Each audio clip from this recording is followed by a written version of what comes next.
कृष्ण वंदे जगत गुरु। मैं कैलाश शास्त्री एक बार फिर से आप सभी का अपने चैनल संस्कृत शिक्षा चैनल पर हार्दिक अभिनंदन करता हूं, स्वागत करता हूं।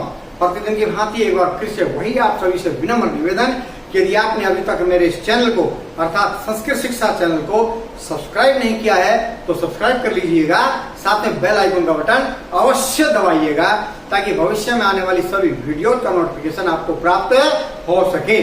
वीडियो में अंत तक बने रहिएगा। वीडियो अच्छी लगे तो लाइक भी अवश्य कीजिएगा क्योंकि लाइक करने से मनोबल बढ़ता है।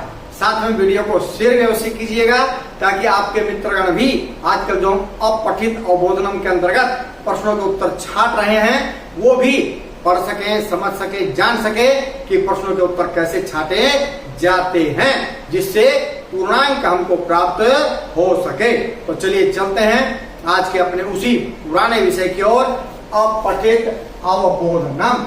अपठित जिसको हमने पढ़ा नहीं है, जो हमारे कोर्स में नहीं था, जो हमारे सिलेबस में भी नहीं है, कहीं बाहर से वो अवबोधन रखा गया है और उसके नीचे प्रश्न दिए गए हैं। उन प्रश्नों को उस अवबोधन के उस गद्यांश के पहरे में से सहायता लेकर के उसकी उन प्रश्नों के उत्तर हमने लिखने हैं। बहुत सावधानी से लिखने हैं ताकि 10 के 10 अंक प्राप्त हो सके। 5 प्रश्न पूछे जाते हैं और 2-2 अंक का एक प्रश्न होता है। तो प्रश्न के अंदर प्रश्नवाचक शब्द होता है, उस शब्द का ध्यान रखना है और व्याकरणिक संबंधित कोई प्रश्न है तो उसका उत्तर भी ठीक ठाक हमने देखना है। अवबोधन का शीर्षक पूछा जा सकता है, अवबोधनम को कोई संधि छेद पूछी जा सकती है, अवबोधनम में से किसी विभक्ति को पूछा जा सकता है। तो ये सब आप ध्यान रखिएगा। तो चलिए चलते हैं आज के 7वें अपठित अवबोधनम की ओर। हम कुल कितने करने वाले हैं? 10 के बाद कर देंगे बस। तो सबसे पहले हमें इस अवबोधन को, इस गद्यांश को बहुत ध्यान से पढ़ना है, कम से कम 3-4 बार, ताकि उसका अर्थ हमारे दिमाग में बैठ जाए, उसका भाव समझ में आ जाए, ताकि हम प्रश्नों के उत्तर सरलता से दे पाए। तो चलिए पहले अवबोधन को ध्यान से पढ़ते हैं, आराम से। मम पथ प्रदर्शको ग्रंथ रामायण अस्ति। रामायणस्य अर्थ 2 अक्षर हैं, रामायणस्य प्लस अर्थ संधि करके बन गया है रामायणाश्चार्थ। रामस्य अयनम अर्थात रामस्य चरित वर्णनम वर्तते। रामायण कथा, यहाँ भी 2 शब्द हैं, रामायणस्य कथा जोड़ करके एक समास बना दिया गया है, रामायण कथा। यहाँ संधि हुई है, यहाँ समास हुआ है, रामायण कथा अलग अलग है तो रामायणस्य कथा षष्ठी तत्पुरुष समास। जब हम समास आप पीछे जाके पढ़ेंगे तो हम समास को करवा चुके हैं। लाइव क्लास में पढ़ाएंगे तो लाइव क्लास में प्रतिदिन प्रातः 10 से 10:30 बजे लाइव क्लास इसी चैनल पर, संस्कृत शिक्षा चैनल पर है। तो आप लाइव क्लास में प्रतिदिन प्रातः 10 से 10:30 बजे तक जुड़ने का प्रयास कीजिए।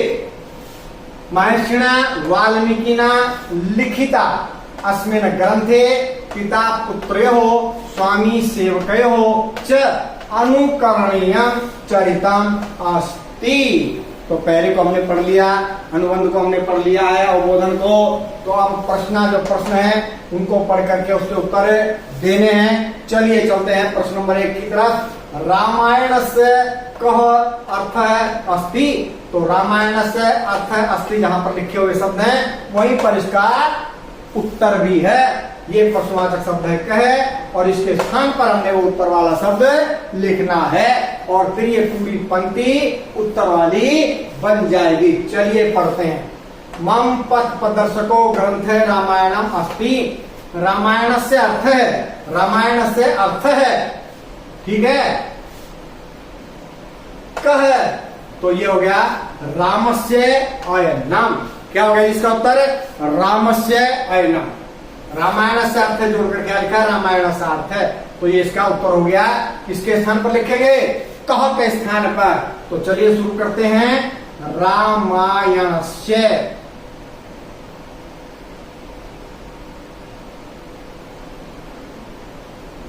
कह के स्थान पर उत्तर वाला अक्षर लिखेंगे रामस्य अयनम।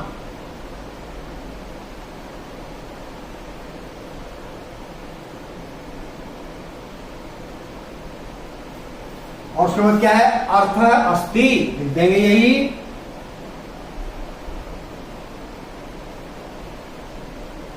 उत्तर इसका बन गया जी, क्या बन गया, रामायणस्य रामस्य अयनम अर्थ है अस्ति। चलिए दूसरे प्रश्न की ओर। रामायण ग्रंथ कीदृश अस्ति, तो रामायण ग्रंथ अस्ति, जहां पर ये लिखे हुए वाक्य शब्द हैं वहीं पर कीदृश भी इसका उत्तर मिलेगा। उत्तर इसी तरह लिखना है, कीदृश की तरह। तो पढ़ते हैं शुरू से। मम पथ प्रदर्शको ग्रंथ रामायणम अस्ति, रामायण भी आ गया, ग्रंथ भी आ गया और अस्थि भी आ गया, तो इसका मतलब कीदृश के स्थान पर क्या आएगा, पथ प्रदर्शको।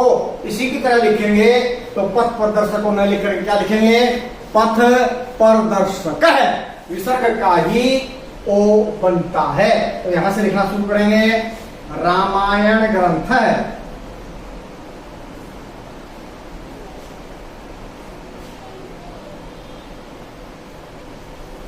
कीदृश के स्थान पर आ जाएगा, पथ प्रदर्शक है।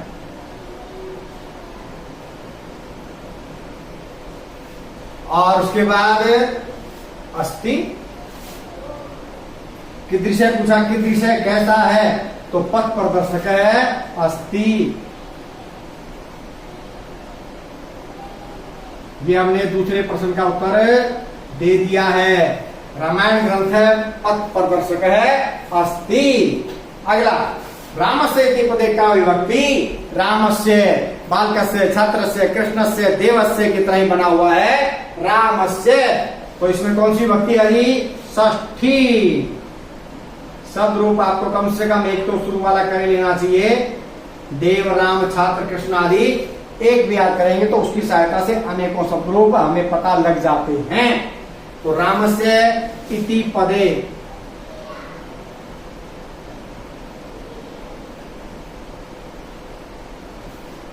का के स्थान पर लिखेंगे षष्ठी। आगे लिखा हुआ है विभक्ति।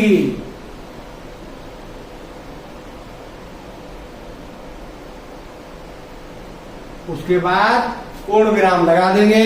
तो ये हो गया है प्रश्न नंबर 3 का उत्तर। अब बढ़ते हैं प्रश्न नंबर 4 की ओर। रामायण से कथा केन लिखिता। अब रामायण से कथा लिखिता जहां पर है वहीं पर केन का उत्तर है। केन तृतीय विभक्ति एक वचन रूप है, इसके स्थान पर जो आएगा वो भी तृतीय विभक्ति एक वचन का रूप आएगा। तो चलिए पढ़ते हैं। मम पथ प्रदर्शको ग्रंथ रामायणम अस्ति, रामायणस्य अर्थ रामस्यायनम अर्थात रामस्य चरित्र वर्णनम वर्तते। रामायण कथा महर्षिणा वाल्मीकिना लिखिता, ये लिखिता आ गया जी, ठीक है। रामायण से कथा मिलकर के बना है, रामायण कथा मैंने पढ़ते हुए बताया था। तो इसका मतलब केन के स्थान पर क्या आएगा, महर्षिणा वाल्मीकिना, ये तृतीय विभक्ति है। तो लिखेंगे, आज शुरू करेंगे। रामायण से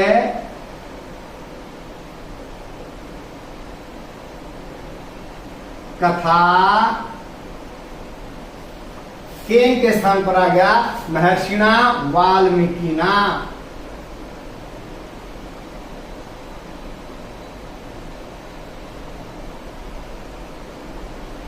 वाल्मीकिना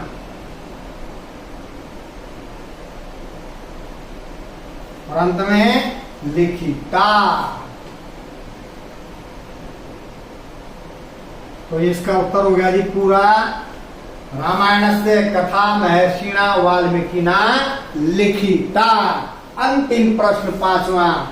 रामायणे कयो चरितम अनुकरणीयम अस्ति। तो अनुकरणीयम अस्ति ये हम देखेंगे, जहां अनुकरणीयम अस्ति है वहीं पर इसका उत्तर भी है। जैसा ये कयो है ऐसा ही उत्तर भी बनेगा, ये भी ध्यान रखिएगा, कयो की तरह। तो चलिए पढ़ते हैं और अंतिम प्रश्न का उत्तर ढूंढते हैं।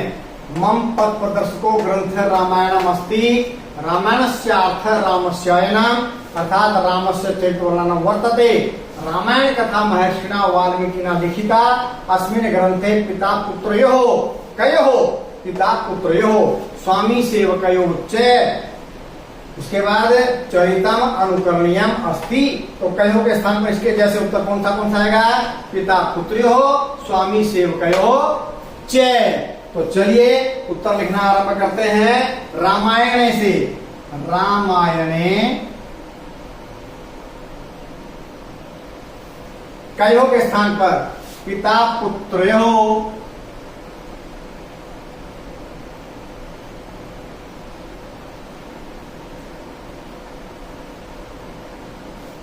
स्वामी सेवकयोः च।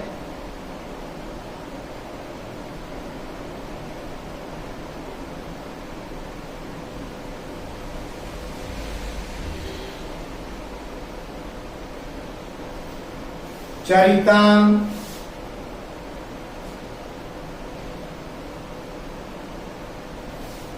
अनुकरणीयम् अस्ति। रामायणे पिता पुत्रयोः स्वामी सेवकयोः च चरितम् अनुकरणीयम् अस्ति। और अस्ति के बाद अंत में लगाएंगे पूर्ण विराम। प्रश्न के बाद प्रश्नवाचक चिन्ह, उत्तर के बाद पूर्ण विराम। आशा करता हूँ आपको आज का जो अनुमोदनम है उसके प्रश्नोत्तर छांटने में आसानी हो गई होगी। भविष्य में भी आप आसानी से छांट लेंगे। तो 3 वीडियो हमने अभी और बनाने हैं इस विषय पर, अपठित अवबोधनम पर। तो आप बने रहिए संस्कृत शिक्षा चैनल के साथ। और आज के लिए इतना ही, मिलते हैं नई वीडियो में। तब तक के लिए जय भारत, जय भारती।